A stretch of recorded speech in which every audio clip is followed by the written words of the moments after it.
Irmãos, nós atravessamos vales. Parece insuportável dizer isso, mas uma teologia hoje que nega os vales é uma teologia antibíblica. É uma teologia anti-evangélica. É uma teologia venal. É uma teologia que é blasfêmia contra as verdades intrínsecas, inerentes à própria condição do Filho do homem. Quando nós lemos a Escritura, fazemos aqui uma rápida leitura da história de Israel, é impossível não ver na história de Israel dores. São dores, traumas, pelos quais o povo de Israel atravessa. Veja, a imagem do deserto é bem forte nesse sentido. Depois de 400 anos escravizados, o povo tem à frente de si um deserto. E deserto é lugar de escassez. Deserto é lugar de muito calor e muito frio, de condições completamente hostis à própria vida humana, à própria existência humana. Israel teve que atravessar o deserto. Israel teve que confiar nas mãos poderosas de Deus, que fez, por exemplo, da rocha brotar água, que fez codornizes caírem do céu, o pão da vida cair do céu. Israel enfrentou muitos anos, por causa da desobediência, sabemos, muitos anos do deserto, sofrimentos, hostilidades, incredulidade, idolatria, que é prostituição. O pecado da idolatria é a própria prostituição. Vocês se lembram do episódio do bezerro de ouro? Prostituição, idolatria do povo de Israel, dores. As conquistas na terra prometida, mais dores, vales. Aquele momento antes dos grandes reinados de Saul, Davi, quando lemos o livro de Juízes, percebemos as dores pelas quais Israel, as quais foram vivenciadas pelo povo de Israel, dores. Como não olhar para Abraão e não perceber na história de Abraão dores? Você já fez a caminhada de 3 dias para Moriá, consciente e na certeza de teria que imolar o seu filho da promessa? 3 dias difíceis, dores. Como não pensarmos na história de Davi, o câncer familiar pelo qual ele passou, atravessou, o estupro de Tamar por Absalão, o assassinato de Aminon por Absalão, a traição de seu próprio filho, Absalão. Quantas dores atravessadas pelo rei Davi, Jesus, filho de Abraão, filho de Davi, filho das dores. Como não nos lembrarmos dos exílios, o exílio babilônico junto aos rios da Babilônia. Chorávamos, dores atravessadas pelo povo de Israel. Madre Teresa de Calcutá rompeu o século XX como um dos paradigmas da vida cristã. Em carta aos confessores disse estar passando por uma noite escura. Relembrando um autor do século XVI, São João da Cruz. Vale, escuridão, sombra escura. Todos nós atravessamos os nossos momentos de dores. É assim que eu leio essa caminhada de Jesus para Jerusalém. Nesta caminhada para Jerusalém, Jesus separa os meninos dos homens. Ele explicita o seu messianismo, ele explicita o seu messiado. O meu messiado é um messiado de dores. O meu messiado atravessará a cruz, atravessará as blasfêmias, os cuspes, os açoites. O meu messiado não é um messiado de poder. político, de autoridade bélica. O meu Messiado é Messiado de sofrimento, de escárnio, de cuspes públicos. Só esse Messias pode consolar. Só esse Messias pode oferecer ombro, pode dizer: vinde a mim todos vós que estáis cansados e oprimidos, porque eu vos aliviarei. Tomai sobre vós o meu jugo. O jugo é o conjunto de interpretação. Os rabinos do tempo de Jesus tinham os seus julgos. Hilel tinha o seu jugo, o seu conjunto de interpretação. Shammai, dois importantes rabinos, Hilel e Shammai, tinham os seus julgos. Jesus, rabi, mestre, também tinha o seu jugo colorido pela dor, colorido pela cruz. O filho do homem, o filho do sofrimento, o servo sofredor. Vinde a mim todos vós que estáis cansados e oprimidos, porque eu vos aliviarei. Que passagem bela, que passagem singela e simples, e que nos mostra, e que explicita aos nossos olhos o messianismo de Jesus. Passamos pelos vales, passamos pelos sofrimentos, mas como é bom saber que o Filho do Homem segue à frente de todos nós. O verso 32, um dos versos mais belos dessa narrativa, diz: estavam de caminho, subindo para o sofrimento, subindo para Jerusalém, subindo para a cena da crucificação, para o Gólgota, para os escárnios. E diz a palavra: e Jesus ia adiante dos seus discípulos. Irmãos, nós temos um mestre que vai adiante de nós. Você crê nisso? Passamos pelos nossos sofrimentos. Que fim de ano difícil. Eu não me lembro de ter vivido um fim de ano tão difícil, tão triste como esse. Estamos atravessando isso, e eu acho que eu não estou sozinho nisso.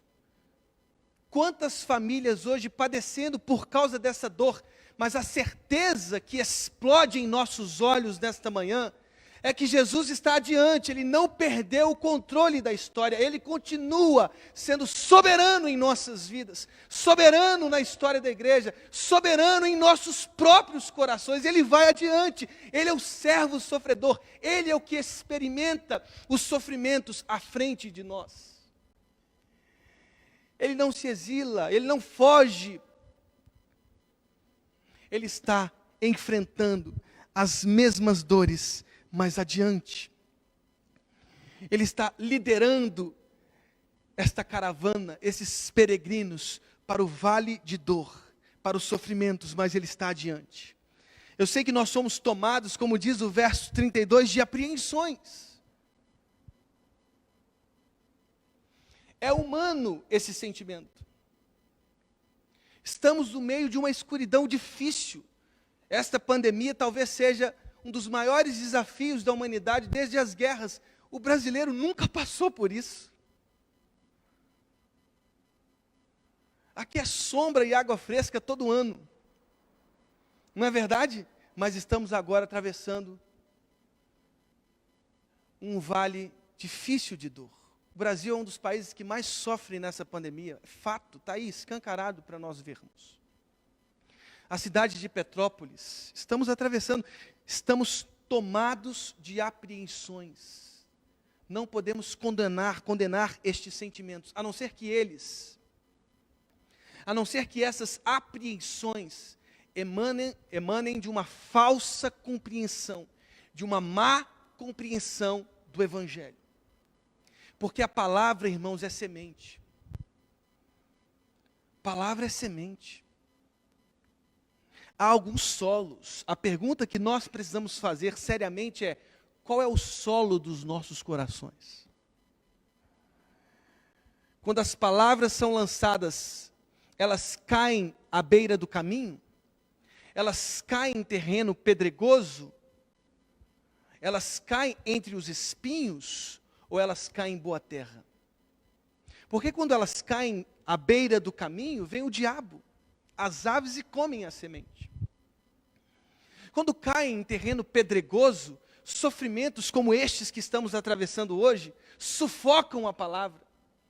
Ou quando caem entre espinhos, os espinhos sufocam, porque são os olhos que só percebem as coisas mundanas, só as coisas que deterioram. Então o engano das riquezas, os prazeres da vida, sufocam o evangelho que foi plantado nos nossos corações. Eu quero ser boa terra.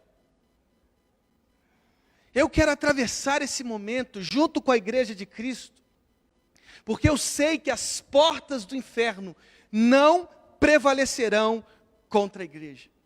Estamos tomados de apreensões, de medos, sim, mas a igreja de Cristo permanecerá em pé, em nome de Jesus. E lá do outro lado, os solos que não foram sufocados pelos prazeres da vida, do mundo, pelo engano das riquezas, ou pelas angústias, tristezas, esses corações estarão lá, em pé, erguidos pelo poder do Espírito Santo de Deus, porque as portas do inferno não prevalecerão contra a igreja. Jesus separou os 12 e passou a revelar-lhes as coisas que lhe deviam sobrevir.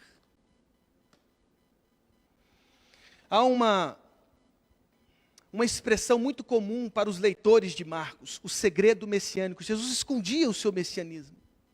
Ele dizia aos endemoniados, não conte para ninguém.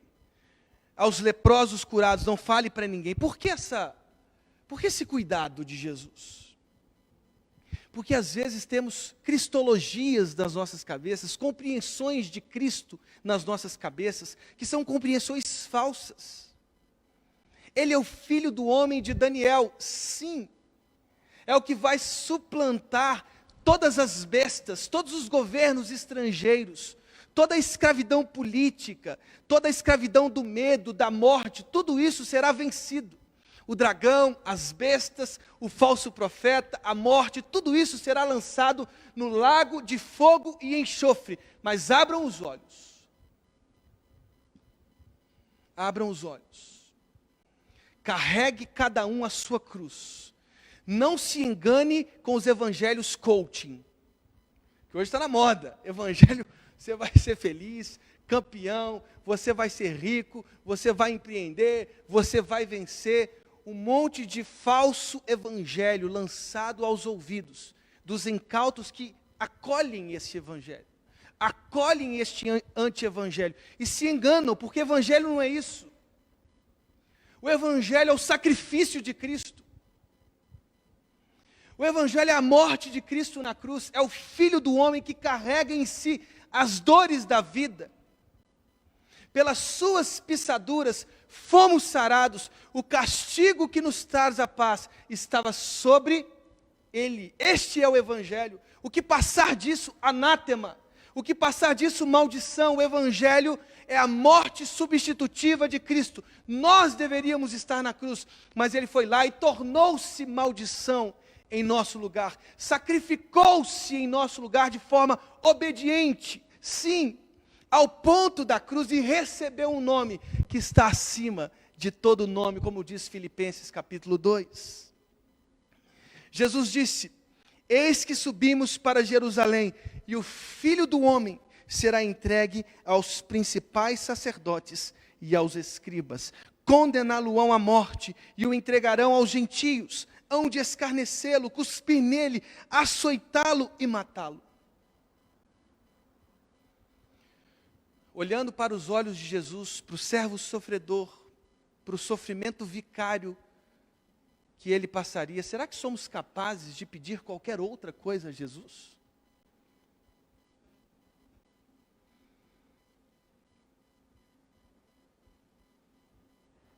Olhando para esse Jesus que foi escarnecido, que recebeu cuspes, açoites públicos, será que somos capazes de pedir coisas que as traças e as ferrugens consomem?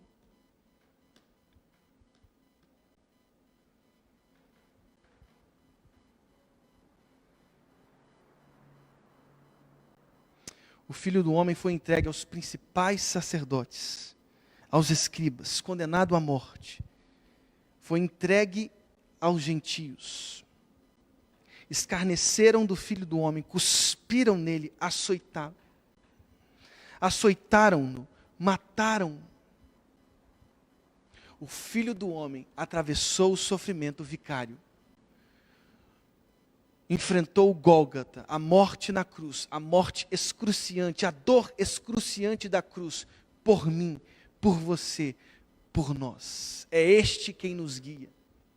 Este é o Filho do Homem que recebe os contornos do próprio Cristo Jesus. O Filho do Homem de Daniel, o servo sofredor de Isaías 53. Textos que se unem na compreensão de quem Cristo é. Ele suplantará o medo, ele suplantará os vales, ele suplantará a depressão, a morte, as lágrimas. Sim, ele suplantará. Mas ele atravessou a cruz. Ele atravessou a cruz. Será que somos capazes de olhar nos olhos desse Cristo sofredor e pedir qualquer outra coisa? A tua graça me basta, apóstolo Paulo. A tua graça me basta. Tiago e João, na narrativa subsequente a essa, olhando para esse servo sofredor, foram capazes de pedir ao Filho do Homem: Senhor, que na tua glória nos assentemos à tua direita e à tua esquerda. Que Deus tenha misericórdia dos nossos corações ímpios, dos nossos corações que não se contentam com a graça, com a suficiência da cruz, com a suficiência da morte de Jesus. Quero terminar dizendo: esse Filho do Homem, escarnecido pelos homens, açoitado pelos homens, crucificado pelos homens, depois de 3 dias ressuscitou. O Evangelho não é só dor. O Evangelho não é só sofrimento. O Evangelho é carregar a cruz. É carregar as implicações do servo sofredor. É completar em sua própria carne as dores do Filho do Homem, como Paulo fez. É assumir o Evangelho na própria pele, na própria alma. É permitir que o Evangelho transborde através dos nossos poros na vida.